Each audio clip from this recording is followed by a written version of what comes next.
Clayton here from XY Advisor. Another Bitcoin, our second one, a second Bitcoin podcast. So it's a bit of an update with what's going on. Bitcoin's obviously been smashed the last 12 months and there's a lot of hope squeezed out of the market. So kind of start chatting about where it's going and Skye Dunworth, who is the guest for today. She's a former computer scientist turned management consultant and she ended up opening her own crypto company, Spender. So she's got a really good insight, knows a lot more about it than I do. So hopefully there's some takeaways in here for you to use in your advice. Cheers. Hopefully you enjoy. This episode is proudly sponsored by NetWealth. Launching nearly 20 years ago, this ASX-listed company is ranked number one for overall platform functionality and user satisfaction by Investment Trends for the past 3 years. As the financial advice landscape changes, it's important now more than ever to embrace new technology and enhance the way you do business. With this change comes your chance to innovate, explore new perspectives, and realize new efficiencies. NetWealth is here to support you on this journey by providing you market-leading technology, excellent customer support, and expertise to help you innovate in your business. Visit the NetWealth website to learn more and get the PDS which clients should read before making a decision. Products issued by NetWealth Investments Limited. Skye, what's happening? Hey, how are you? Good. Here's a fun little thing. So, I don't know if you've ever come across this, but when you're busting to go to the loo and you're in another country, occasionally there are nice public toilets and horrible public toilets, and apparently you're really good at knowing where all the top spots are. Like a lot of people know where all the best clubs are. And you're like, just if you need a public toilet in a city, I will send you the exact latitude and longitudinal. Just let me know. Pretty much. Yeah. But so how does something like that even come about? Yeah, I often need to go to the bathroom, and it seems to be when I'm not at home. Yeah. I'm in transit, and as a result of being in various different countries and having that enduring problem, all right, well, I have located the best toilets in every major city. Well, okay, what is your favorite toilet in the whole world? Oh, yeah. Actually. And you gave me this idea before because I had forgotten about this one, but the bathrooms in the Boom Boom Room, which in is New York City. New York City, and they're public. They're public, floor to ceiling glass, so you can see out. I'm sure people can see in, Whoa. and you can see the best view of the city. What Yes. building is this? This is at top of what's the hotel called? I'll Google it. Okay. All right. Well, while we're Googling, there's another awesome story as well. So somehow you stole a boat. Oh my gosh. So how did that happen? Okay, that happened. Me and my friends were going out for drinks. As you do. I was designated driver. Yes. Royal Hotel in Paddington. Yes. Park illegally down the side there. When had a great night. We all pile back into the car, take off. And someone's attached their boat. And we're all like, there is something seriously wrong with my car. But I kept on driving. Then we're like, no, something is seriously wrong. We get out, and there is a massive boat attached to the back of my car. See, that is the best or worst, depending on your point of view, excuse for stealing a boat I've ever heard in my life. Yes. All right, so for our listeners, where did we find it? We didn't find it. Oh, there's no Google. There's no Google here because we're in a bit of a bunker. The Standard. How could I forget that? The Next Standard. to the High Line, guys. The Standard. Okay, Get up there. So here's the thing. I've been to New York once, and I found it so overwhelmingly large that I don't recognize. Is that a famous building? It's a really, really popular fancy hotel. What, like 6th Avenue or something? And no, it's in the meatpacking district. Oh, next to the High Line. Which is sort of like our Surrey Hills, right? Yeah. And you're like, yeah, meatpacking is not Surrey Hills. Times the housing price by 10. Yeah, and yes. God. I shudder to think. So, Spend Her is something that you've put your time and effort into as a result of your time spent in cryptocurrency. Mm-hmm. And that's one of the things that I wanted to speak to you about today was cryptocurrency. We've had one person on in the history of the XY Advisor podcast speak about crypto, and that came with a lot of interest because it's still a topic that advisors don't know much of. I think during that time, come to think of it, it would have been a fair few, maybe 6 months ago now. So it was still post the apocalyptic crash, right? But there was still a little bit of hope in the market. We've seemed to be able to squash the majority of that out, and yet it's not like trading is down. Squash awfully. the majority of hope, you mean? Yes. But the interesting thing that I see, in my opinion, I don't particularly have a strong view of crypto either way. I kind of say I can see the arguments for it going to $100,000 and I can see the arguments for going to zero. So I've always sat very firmly on the fence. Doesn't mean I haven't invested. I invested quite a bit and made a couple of bucks, but it's something that I think needed to mature. And I think in order for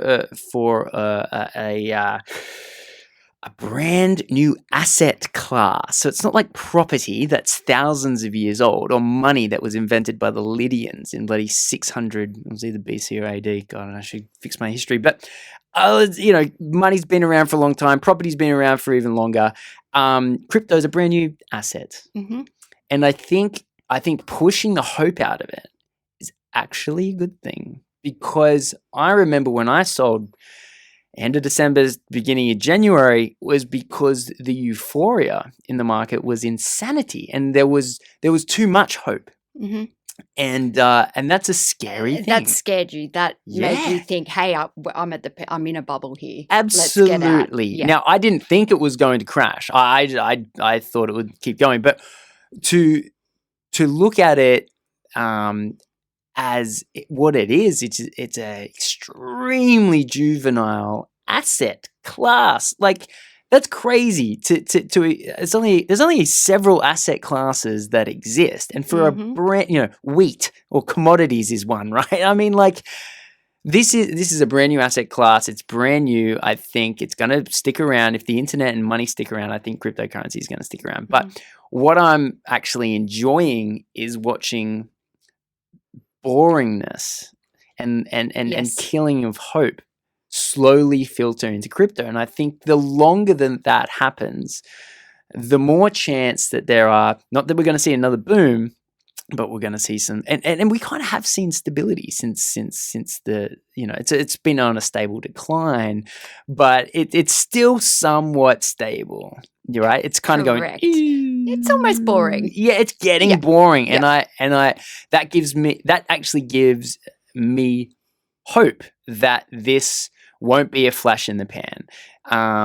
So that's why I've brought you on, and it's great to have you here, and it's excellent to hear your insights. So could you sort of talk to me a little bit about how you got into crypto?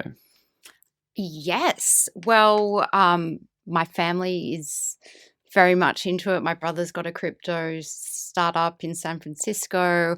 My dad was investing in Bitcoin. So it was just surrounded by it in my family. Yes. And I come from a tech background, so I wasn't scared of it. I was happy to jump in and experience and learn. And once I did that, it sent me down a fascinating journey, as I'm sure you've experienced yourself. Many people who do make that first investment or buy their first crypto, it does set off a whole interest in looking at the whole, what is money in itself. Yeah. But so I did that, I was very fortunate with that. And I wanted to, first of all, I wanted to sell some of my Bitcoin, and I realized I actually didn't want to follow through with the sell, but I just wanted to know exactly how everything worked. Buy, sell, whatever. So I had my account on Coinbase, very simple. Then I went to sell, couldn't sell. I'm like, because I'm in Australia, right? And then I realized there wasn't an app that did that in Australia. So that was one of the reasons. The next reason was when I talked to my girlfriends about crypto, they didn't know anything about it, which is totally expected. Like not many people around that time did. Yep. But I realized that there was a serious lack of investment and financial knowledge just generally beyond the crypto thing. Yes.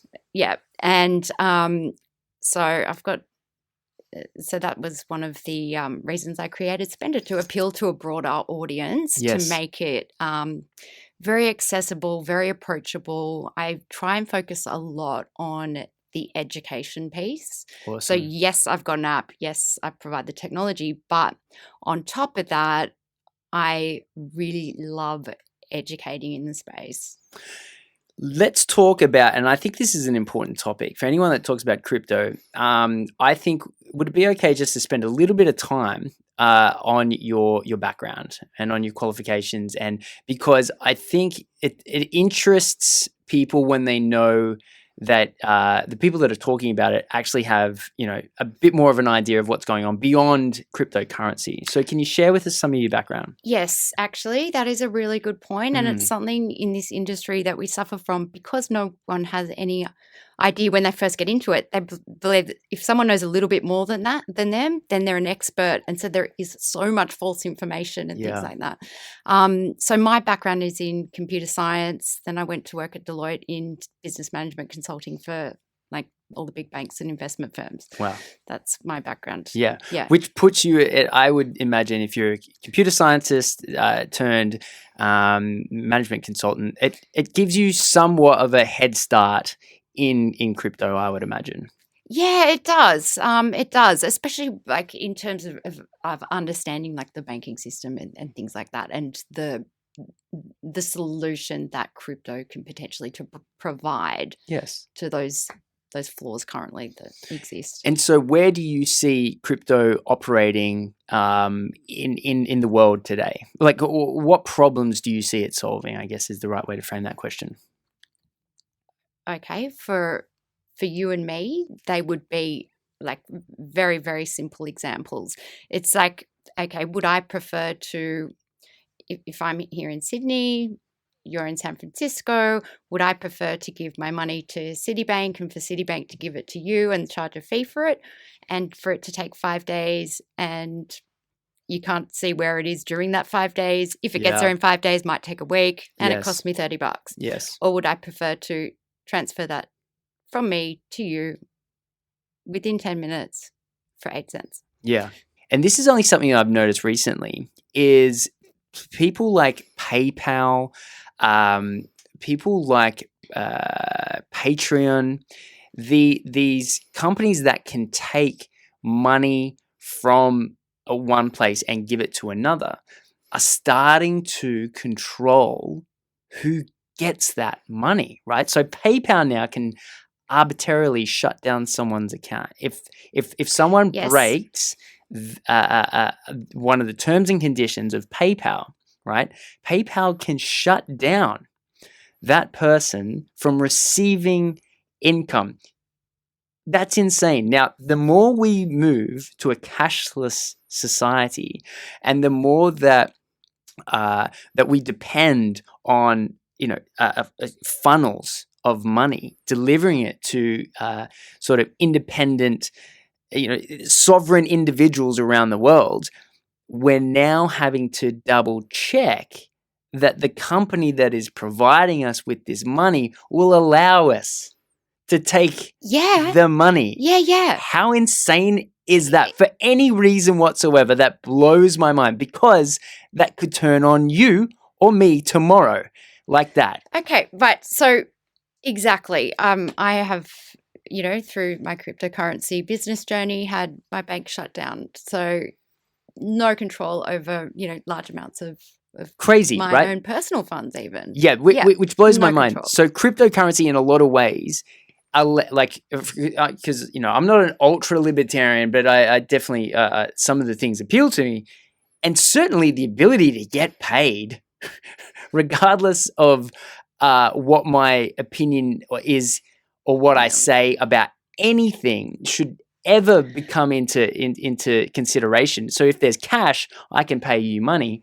But let's say you go out and you're against, let's say, the politics of a certain country. And then that country says, Skye, you can no longer receive money in this cashless society.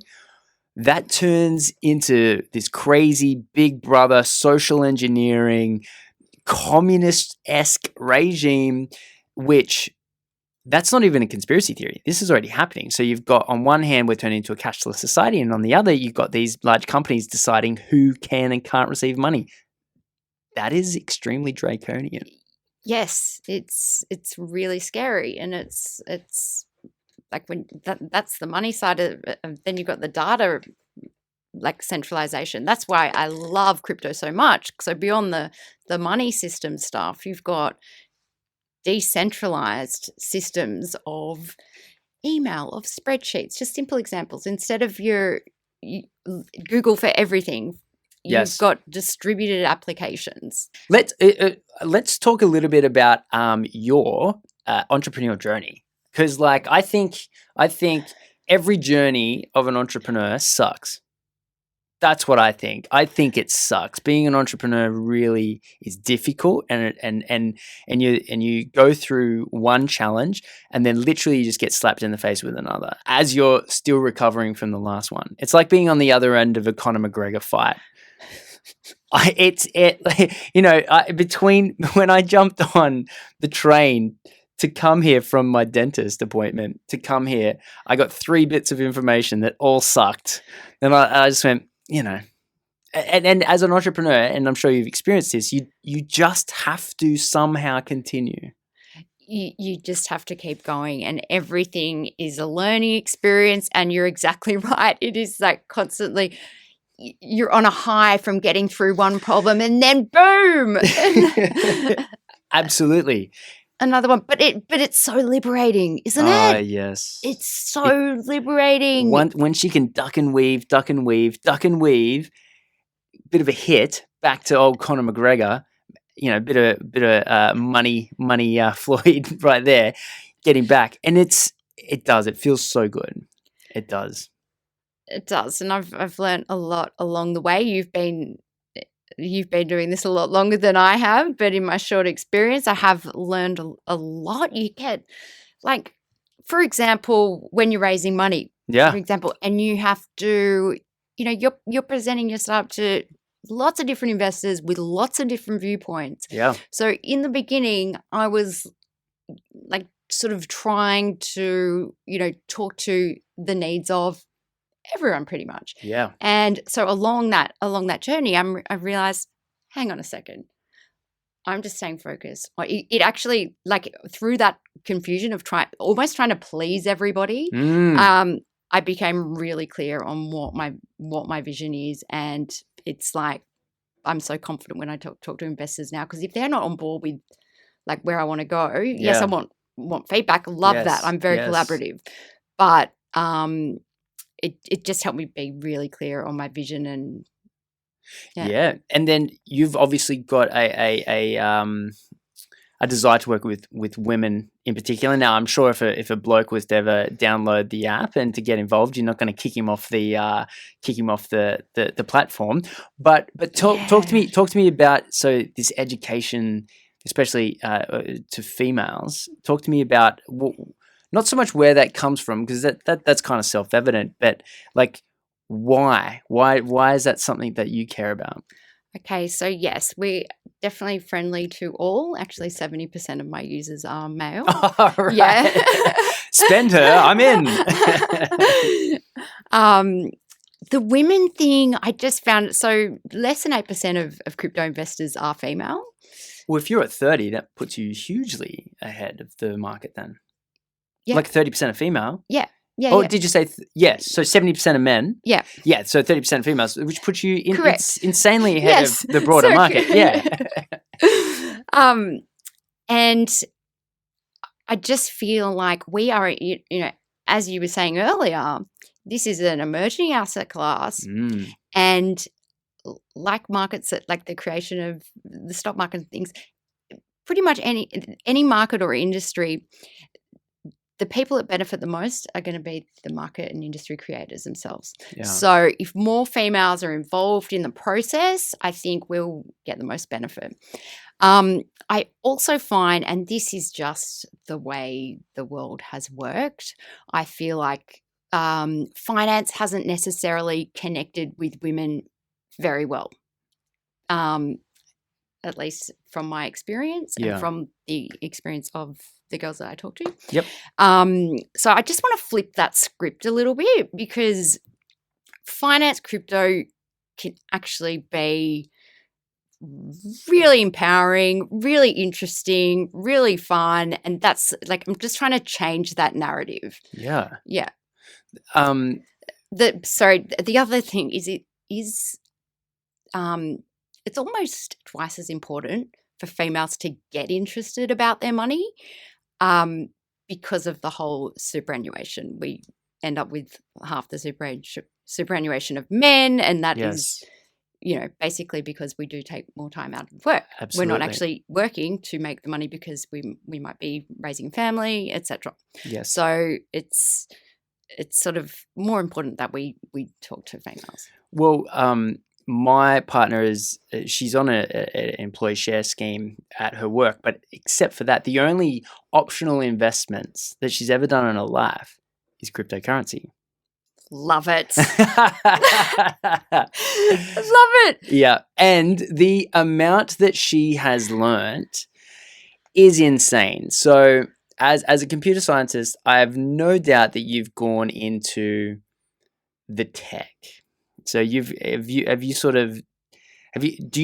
you find that the blockchain itself interesting? Is that something that you both the finance side of it and the tech side of it? And the tech's cool. So she's gone into and I love this, right? Because she's much of a nerd as I am, and then she'll just dive right in down to words that I've never heard of anyone else talk about.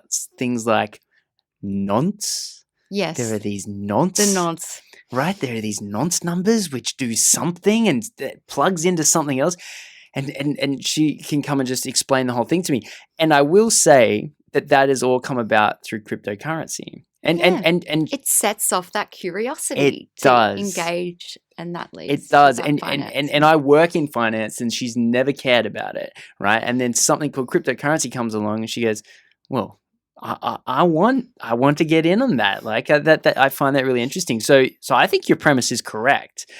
Going into, and I think it's a very interesting topic. It's something that financial planners deal with a lot, is the issue with women retiring on average with half the amount that men retire with, as a direct result of taking time out of the work for motherhood. And one of the things, and I think that's a problem that needs to get solved without a doubt. My solution on what I would like to see is there's a thing that doesn't get spoken about really much at all. It's a rule within superannuation, but it's only really used for situations where the man is older, the wife is younger, by a handful of years, and they're about 60, 65 years old. And when you get to that age, what a popular thing to do is to get as much assets out of the husband's name as possible and into the wife's, or the reverse if the wife is older, so that the older spouse qualifies for the government age pension. And there's a strategy that's swept up in all of this, and it's called spouse splitting. And it's a rarely used and really sort of almost, I hate to use the word, but kind of esoteric rule within financial advice, where you're allowed to split your superannuation contribution from your employer, right, with your partner. It's a spouse splitting. So one of the things that I've made a commitment to my wife about is when she has a child, her time off work, I'll be splitting my superannuation with her via this strategy called spouse splitting. Yeah. Beautiful. Yeah. I don't think it's that complex. That's exactly what should happen. Yeah. Yeah. That's perfect. The law you make already a mutual exists. agreement Yes. together that, Yeah. hey, I'm going to stay home for a year Yes. or whatever it is. Yes. And have a split by separate. That's perfect. Give me a high five. Look, the crazy thing that I feel like everyone's running around in circles trying to come up with a solution for this. It already exists. It's just no one's talking about it. So I said to I have not heard of this. I said to my wife, I said, I'll just split my my contributions with you when you're at home pregnant, like at home as a new mum. It's not brain science, brain science, rocket science, brain surgery. It's not rocket surgery. It's perfect. Yeah, I think it solves a lot of problems. Yeah. So and then what? So going back to crypto, because obviously that's something that that you're Let's go back to crypto. that you're a specialist. Well, a specialist, right? I hazard to use the term because you've sort of already said this. Yeah, correct. Yeah, but at least you understand the tech. And you've heard of this word nonce, which I've never heard of. The only time I've heard of the word nonce is it's a British term for like a goofball. You nonce. That's the only time I've ever heard the nonce. So anyway, so crypto to me went and predictions are some, because that's how we kind of met, is we were doing predictions on Finder, right? Mm-hmm. And which I just did as a laugh, right? Because no one can read the future, least of all us, right? Although, what are you doing later with the crystal ball? Because I really need it. Yeah. So I'm interested with the lack of hope, right? With that getting squeezed out, but with transactions, how does that? I'd like to know some data on your app. Like, are you seeing transactions going down, up, sideways? How's it looking? It's looking good at the moment, but just to your point, you see it as hope being squeezed out. Yes. And I think because I work in cryptocurrency, and my colleagues, where people in the industry feel like, okay, this is the time for us to be sharpening our swords for when the next bull run happens. And for Bitcoin, that would be in 2020. And interesting. And let's look at how, because over time, and we've got very little data points, which is our big problem with crypto. But shortly after the Bitcoin halving, 2012, 2016, we've seen that huge bull run. So what we're all working out is, okay, after the next one, if that happens, then how do we retain that money and those users in the crypto market instead of having that 75% fallout that we keep seeing? It's a very good point. Yeah. What have you seen in the last 6 months as far as trading volumes? I've got a fairly new platform. So I've got great organic growth, and people that I talk to are seeing it as, hey, market looks like it's quite low. And if you have a look at my Instagram and like when I talk to people and do meetups and things like that, I'm always looking at the long-term view. Yes. And like you just said, trying to predict like short term up and down, you just can't do it. You can't predict long term either. But I think it's so I'm seeing a lot of growth in my platform, but it's a new platform, so it's sort of a hard. It's not a gauge of the market. Yeah, per se. That's a really good point. I know Ethereum had its highest trading volume last week, despite its low value. Low value. Yeah. That is, and highest trading volume ever. So, are you serious? Wow. Okay, because and guess who told me that Ethereum was low? It was my wife. She turns up. Because I sold a long time ago. I haven't really looked at it, but Vera still owns a couple, right? So she turns around to me one day and she goes, "Oh, Ethereum's at like $250. Can you believe it?" So, I just laughed.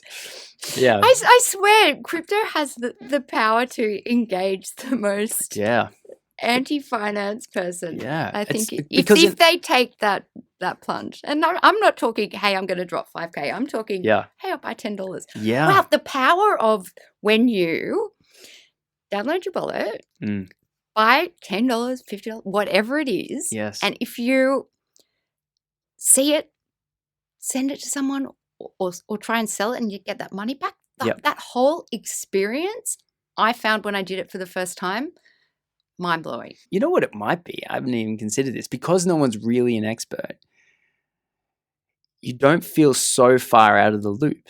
Maybe that's got something to do with it. Maybe it's. I hope a lot of people feel that way. I don't think the majority of people feel like that. I think if they don't know, they feel like. Well, let's say someone is interested in investing into crypto, because I look at cryptocurrency from almost like two separate issues entirely. Looking at the tech and then looking at the finance of it, and the tech is interesting, but there's obviously issues with how it can keep up with other solutions that are out there. So, for example, purchasing something with Bitcoin, Bitcoin can handle X amount of transactions per second, and obviously PayPal and MasterCard and Visa and all of those can handle quantums more than what Bitcoin currently can. And so the tech, I think, while solving the solution, and we'll just get into the tech for half a second, but solving the solution of the double spend has also created a bit of a reduction. Clunky. That's probably the right word. So it's beautiful in its computer science engineering, but it can't keep up with the commerciality, the commercial realities that its competitors are up against on a technical level. Okay, I have a slightly different viewpoint on it, and I'd take Bitcoin for example. This is not a system that was built that isn't changed. It is ever evolving. Like, I think at Christmas it took 8 hours for a transaction to be confirmed. Now it's less than 10 minutes. It was $50 mining fee at one point. Now it's 8 cents. So, like, as tech improves, as chips get faster at processing, so I think all this is like ever evolving. It's a good point. It is a good point. So it's not a static system that's built that isn't improving every day with the smartest brains on the planet working on it 24/7. Yes. If you think about Netflix, right? Okay, so they used to send out actual DVDs to people's houses and then trying to stream over old school internet. Yeah. It wasn't until the technology caught up with it they were able to do that, but it's still Netflix, right? Yes. Yeah, so you're putting forward an argument, and I hadn't thought of it before, but I'm judging its performance based on today's microchips. Whereas, okay, is the counter argument applicable to say that MasterCard and Visa will also increase in speed when technology increases? Therefore, the improvement isn't. Oh, that's not the analogy I was making, but okay. I think MasterCard is still going to charge the fees that the blockchain and Bitcoin will attempt to reduce, right? Yes. So we want to get those third parties, those controlling bodies, as you talked about before, the guys with the power to say, hey, we're not paying you today. That blows my mind. So to remove that, we don't need that. We pay them for a trusted third party. Yep. The blockchain is the trust now. Yes. So it doesn't matter if they get quicker or whatever, is they're still going to charge that fee for the service that may not be needed anymore. And not only that, but also they may decide who will be their client and who won't be their client, going back to that argument, which terrifies me. That terrifies me to no end, that someone could control if I was to get paid or if I can pay someone else. That is. Have you heard I'm actually used to this. Like, as a crypto company in Australia, trying to work with the banking system, I know how that feels. You experience this? Yeah. How you're a cryptocurrency company. We're just going to shut down your bank account. Correct. How do you even operate under the? Okay, so when I was talking about problems that you experience as a business owner, this is a pretty big one. This is an uppercut. It is. Right? But the fact that they have control over that, yes, access to your funds. Yes. I'm not just talking for a day. Wow. Yeah, weeks. No, it is absolutely terrifying. And with that alone, in China, they've recently brought in this social score. Oh my gosh! Right? Yes, You know what I'm talking about I here. do. This is something straight out of using Black it. Mirror. Black Mirror out of Netflix. Oh my God! Right? So at the moment that I heard people's PayPal accounts and Patreon accounts were being shut down for essentially a low social score, right? I heard about people not being allowed on planes. I did not hear about the PayPal stuff. Absolutely. Like it's going to get to a point in time where if you think back to the beginning of the millennia, Snoop Dogg tried to come into Australia, right? And the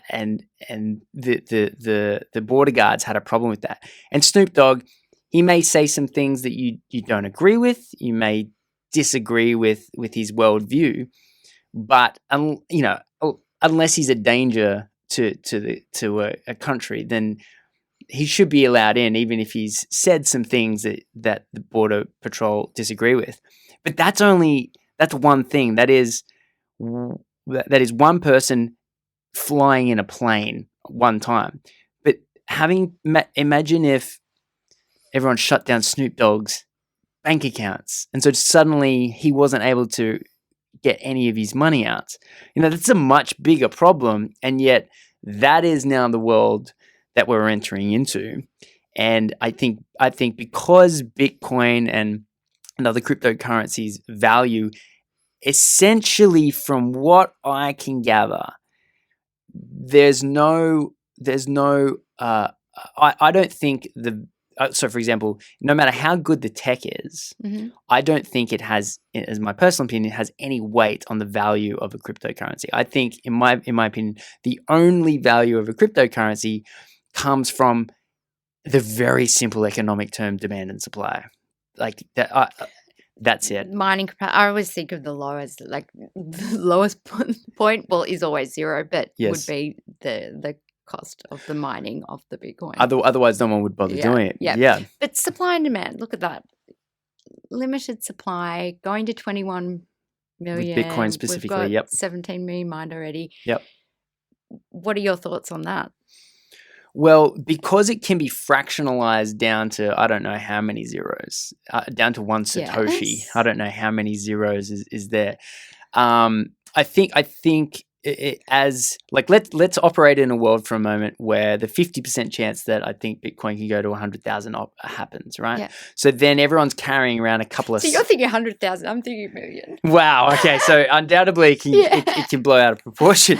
So, but let's talk about, if it's been divisible down to one Satoshi with I don't know how many zeros, then eight zeros, is it? So theoretically, then people are walking around purchasing with Satoshis, right? So I think the demand doesn't become an issue up until the event where money from huge banking institutions get invested into Bitcoin to create ETFs.